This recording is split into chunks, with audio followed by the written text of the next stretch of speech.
Today, we're talking about a figure who is just incredibly complex, Marcus Garvey. He was one of the most powerful and, one of the most polarizing Black leaders of the entire 20th century. To some, he was a prophet, a Black Moses. To others, he was a fraud. His story is this total whirlwind of massive ambition, a ton of controversy, and a vision that honestly reshaped history. So let's just jump right in.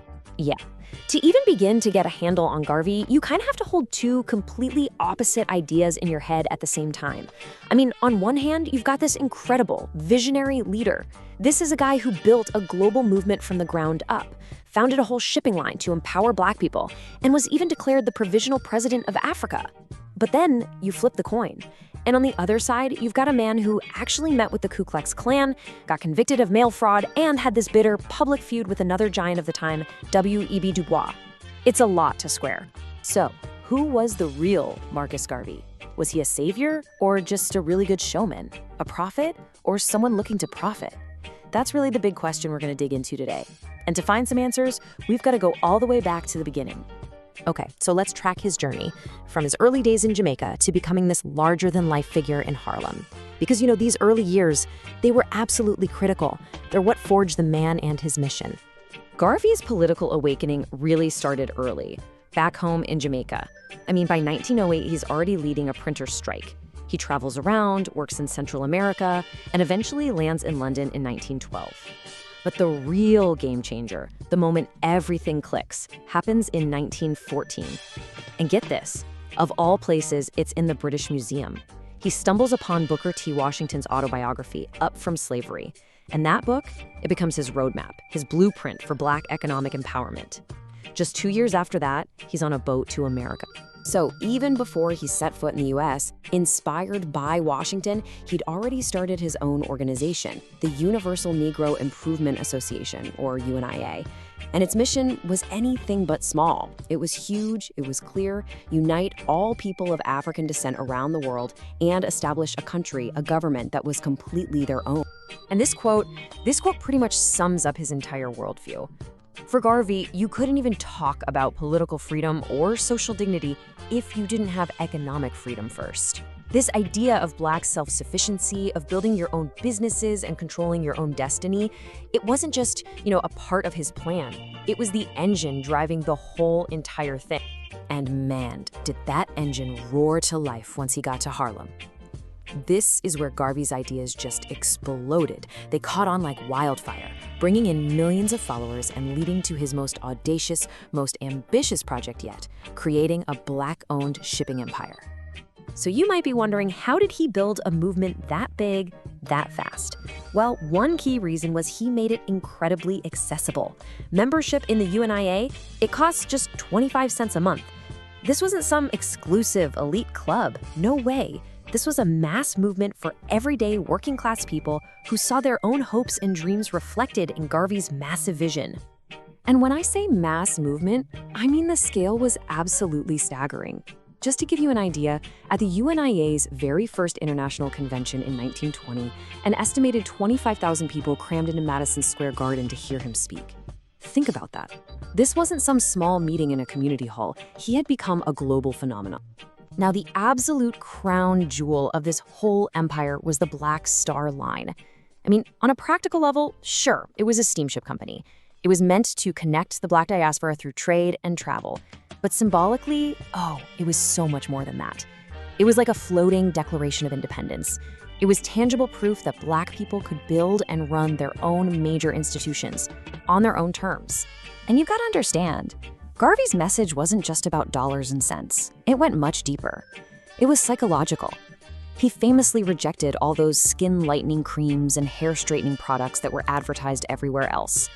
And with these really powerful phrases, like this one, he was preaching a new kind of gospel, a gospel of Black pride. He was urging his followers to, decolonize their minds and just embrace who they were.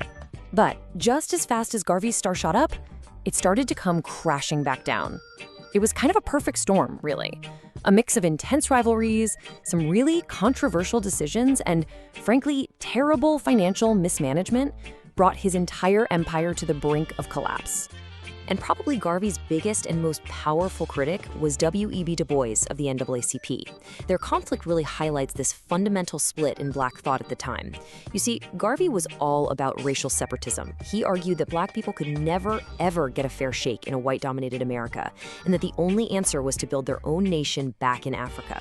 Du Bois, he was on the complete opposite side. He championed integration and believed the fight for civil rights had to be won right here in the United States. And believe me, this feud wasn't just about big ideas. It got deeply personal and often really ugly.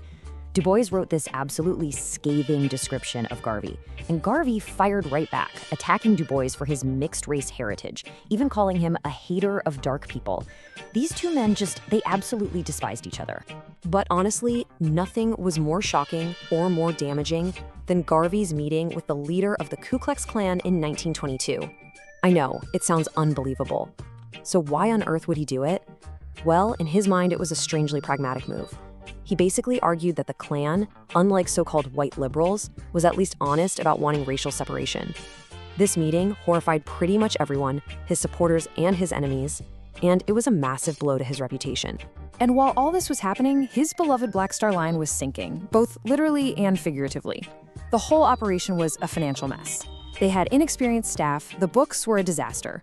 They kept buying these old, faulty ships like the SS Yarmouth that just ate up money in constant repairs. But the final nail in the coffin? That came when the company started advertising and selling stock for a brand new ship using a picture of a vessel they didn't even own. That single act led to a federal indictment for mail fraud. And after that, the end came really, really fast. The trial starts in May of 1923. In what turned out to be a disastrous decision, Garvey decides to represent himself, and he's just completely outmatched. By June, he's found guilty and sentenced to 5 years in federal prison. Now, in 1927, President Coolidge commuted his sentence, but there was a huge catch. He would be immediately deported. And just like that, the Black Moses was exiled from the very country where he'd built his empire. But here's the thing, Garvey's story doesn't just end with him being put on a boat. Not even close. Even though he would never set foot in the United States again, and he died in London in 1940, his ideas took on a life of their own. They turned out to be way more powerful than the man himself. I mean, just look at how far his influence spread. In Jamaica, he's basically seen as a prophet by Rastafarians.